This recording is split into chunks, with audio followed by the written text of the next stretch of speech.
नमस्ते दोस्तों, क्या आपने कभी ऐसा महसूस किया है कि किसी के चले जाने के बाद जिंदगी जैसे रुक सी गई हो। दिल का टूटना सिर्फ एक एहसास नहीं, एक गहरा सन्नाटा होता है। अनुराग पॉल की बेहतरीन किताब the art of moving on हमें सिखाती है कि मूविंग ऑन का मतलब उस इंसान को भुलाना नहीं, बल्कि खुद को वापस ढूंढना है। आज की इस वीडियो में हम इस पूरी किताब की समरी देखेंगे और समझेंगे कि कैसे आप अपने सबसे बुरे वक्त को अपनी सबसे बड़ी ताकत बना सकते हैं। अगर आप वापस से एक अच्छी ज़िंदगी जीना चाहते हैं तो इस वीडियो को अंत तक देखिए। हो सकता है ये वीडियो आपकी ज़िंदगी का टर्निंग पॉइंट बन जाए। और हाँ, अगर आप सच में चाहते हैं कि ऐसे और भी दमदार ऑडियो बुक समरीज आप तक पहुंचती रहे जो सिर्फ सुनने में अच्छी ना हो बल्कि आपकी सोच बदल दे, तो अभी वीडियो को लाइक कीजिए और चैनल को सब्सक्राइब कीजिए। चैप्टर 1, दर्द को स्वीकार करें। दोस्तों, अब हम इस किताब के सबसे मुश्किल लेकिन सबसे ज़रूरी हिस्से की शुरुआत कर रहे हैं। अनुराग पॉल इसे कहते हैं the nakedness of heartbreak. जब हमारा दिल टूटता है ना, तो हम सिर्फ एक इंसान को नहीं खोते, हम उस सुकून को, उस भरोसे को और कहीं ना कहीं अपनी उस पहचान को भी खो देते हैं जो हमने उस रिश्ते में बनाई थी। हम अंदर से बिल्कुल खाली महसूस करते हैं। ऐसा लगता है जैसे दुनिया की भीड़ में हम अकेले खड़े हैं और सब हमें देख रहे हैं। अनुराग पॉल इस किताब में एक बहुत बड़ी बात कहते हैं, you can not heal what you refuse to feel. मतलब जिस दर्द को आप महसूस करने से इनकार करेंगे, आप उसे कभी ठीक नहीं कर पाएंगे। आजकल हमारी जनरेशन में एक चीज़ बहुत कॉमन हो गई है, फेक पॉजिटिविटी।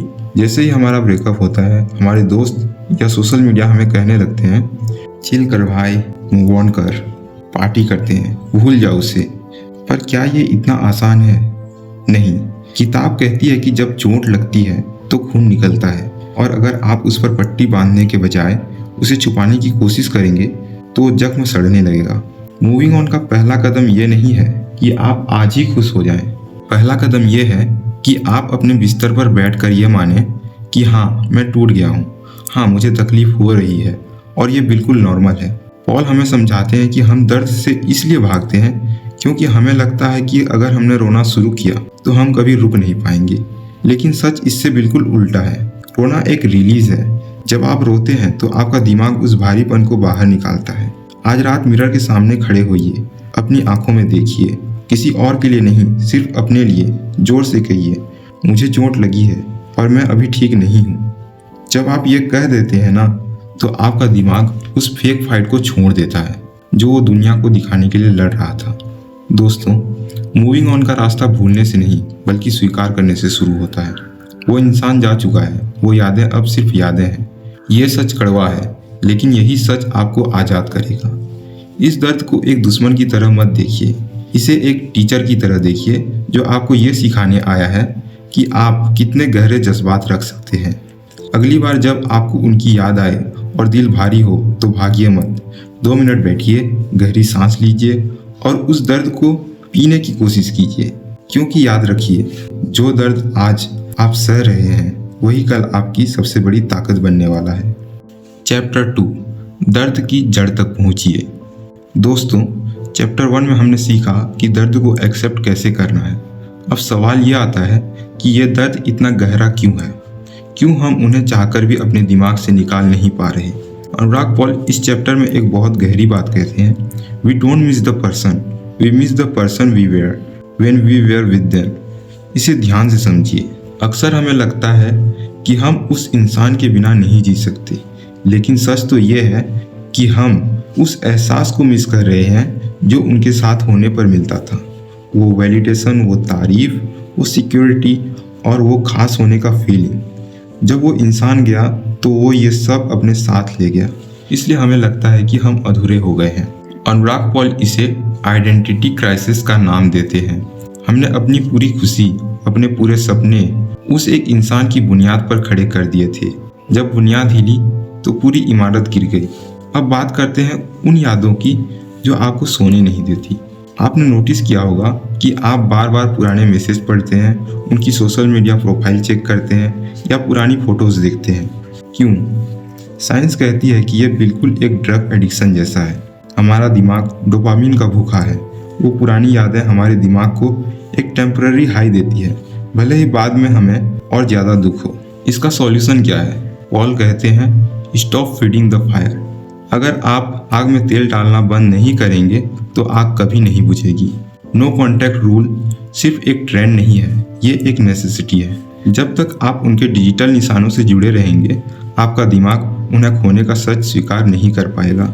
हम अकेले रहने से इतना डरते हैं कि हमें लगता है कि अगर वो नहीं तो कोई नहीं।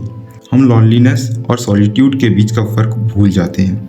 लॉनलीनेस एक सजा है, लेकिन सॉलिट्यूड यानी एकांत एक तोहफा है।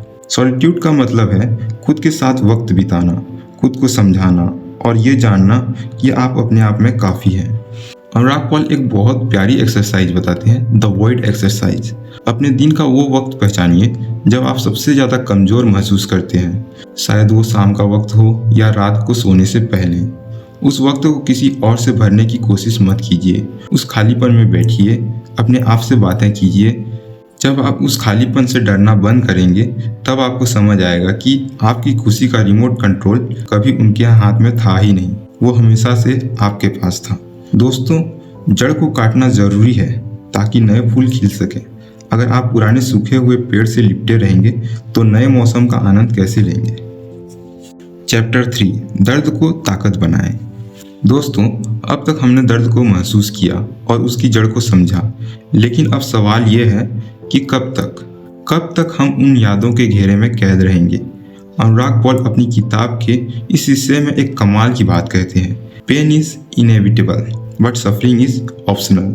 दर्द तो होगा, लेकिन उस दर्द में तड़पना या उसे अपनी ताकत बनाना, ये सिर्फ आपके हाथ में है।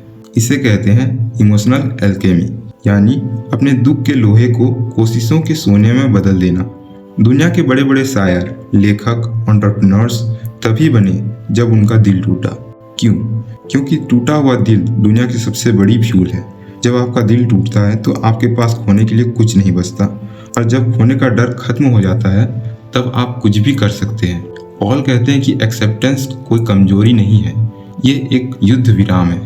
आप अपने आप से लड़ना बंद करते हैं। आप ये कहना बंद करते हैं कि मेरे साथ ही ऐसा क्यों हुआ, और ये कहना शुरू करते हैं कि अब जो हो गया उसे मैं क्या बेहतर बना सकता हूँ।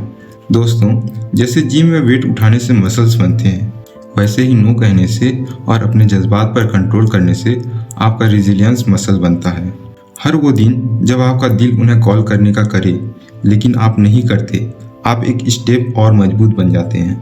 हर वो सुबह जब आपका मन करे कि बिस्तर से ना उठें, लेकिन फिर भी आप उठकर अपने काम पर जाते हैं, आप जीत रहे हैं। अनुराग पॉल हमें एक बहुत ज़रूरी एडवाइस देते हैं, रीचैनल योर एनर्जी। जो एनर्जी आप उनके बारे में सोचने में वेस्ट कर रहे हैं, वही एनर्जी अब अपनी बॉडी पर, अपने करियर पर और पैशन पर लगाइए। मुझे पता है ये सुनने में फिल्मी लगता है, लेकिन यही सच है। अपने गुस्से को, अपनी जलन को और अपने उस रिजेक्शन को एक आग बनाइए। वो आग जो आपको सुबह 5 बजे उठाए, वो आग जो आपको मेहनत करने पर मजबूर करे। इतने कामयाब बनिए कि एक दिन जब आप पीछे मुड़कर देखें तो आप उस इंसान को थैंक यू कहें। इसलिए नहीं कि वो गए, बल्कि इसलिए क्योंकि उनके जाने ने आपको इतना मजबूत बना दिया। दोस्तों, मूविंग ऑन का मतलब ये नहीं है कि आप उन्हें भूल गए। इसका मतलब ये है कि अब उनका होना या ना होना आपकी ज़िंदगी के फैसलों को कंट्रोल नहीं करता। अब आप अपने जहाज के खुद कैप्टन हैं।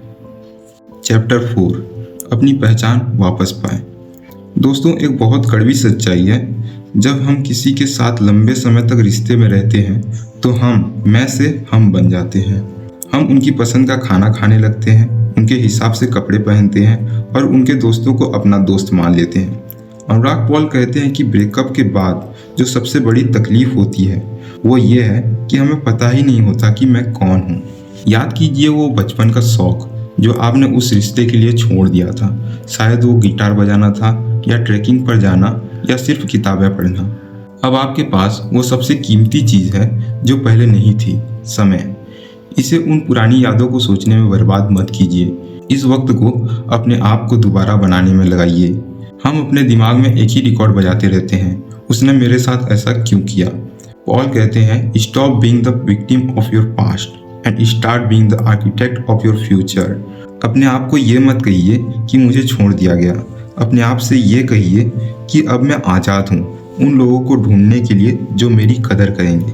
इस किताब का सबसे क्रांतिकारी हिस्सा है माफ़ी। अनुराग पॉल कहते हैं कि माफ़ी उनके लिए नहीं है जिन्होंने आपका दिल दुखाया, माफ़ी आपके अपने लिए है। जब आप किसी से नफरत करते हैं तो आप एक अदृश्य जंजीर से उनसे जुड़े रहते हैं। माफ़ करने का मतलब ये नहीं है कि उन्होंने जो किया वो सही था। इसका मतलब सिर्फ ये है कि अब आप उस बोझ को अपने कंधों पर लेकर और नहीं चलना चाहते। माफ़ी वो चाबी है जो आपके दिल के दरवाजे को खोल देती है ताकि नए लोग और नई खुशियाँ अंदर आ सके। दोस्तों, पहचान वापस पाने का मतलब ये नहीं है कि आप पहले जैसे बन जाएं। इसका मतलब ये है कि आप पहले से भी बेहतर बने, एक ऐसा इंसान जिसे अब किसी और की ज़रूरत नहीं है खुद को पूरा महसूस करने के लिए। तो दोस्तों, ये थी अनुराग पॉल की किताब the art of moving on, जो हमें सिखाती है लाइफ गोज ऑन, मतलब ज़िंदगी किसी के लिए नहीं रुकती। आज जो जख्म हरा है कल वो सिर्फ एक निशान बनकर रह जाएगा। मूविंग ऑन कोई मंजिल नहीं है, ये एक रास्ता है। हो सकता है कल फिर आपको उनकी याद आए, हो सकता है कल को आप फिर से थोड़ा रो दें, पर याद रखना, गिरना बुरी बात नहीं है, गिरे रहना बुरी बात है। अपने आप पर विश्वास रखिए, आपने इस दर्द को सहा है, आप इससे बाहर निकले हैं और अब आप तैयार हैं एक नई शुरुआत के लिए। अनुराग पॉल कहते हैं the most beautiful version of you is the one that saved itself, मतलब आपका सबसे सुंदर रूप वो है जिसने खुद को तबाह होने से बचाया है। जाते जाते बस इतना कहूँगा, आप अकेले नहीं हैं, आप काफ़ी हैं और सबसे बेहतर होना अभी बाकी है। अगर इस वीडियो ने आपके दिल को थोड़ा भी सुकून दिया हो और आपने इससे कुछ भी नया सीखा हो तो अभी वीडियो को लाइक कीजिए और चैनल को सब्सक्राइब कीजिए और इसे अपने उन दोस्तों के साथ शेयर कीजिए जिन्हें इस वीडियो की सख्त ज़रूरत है।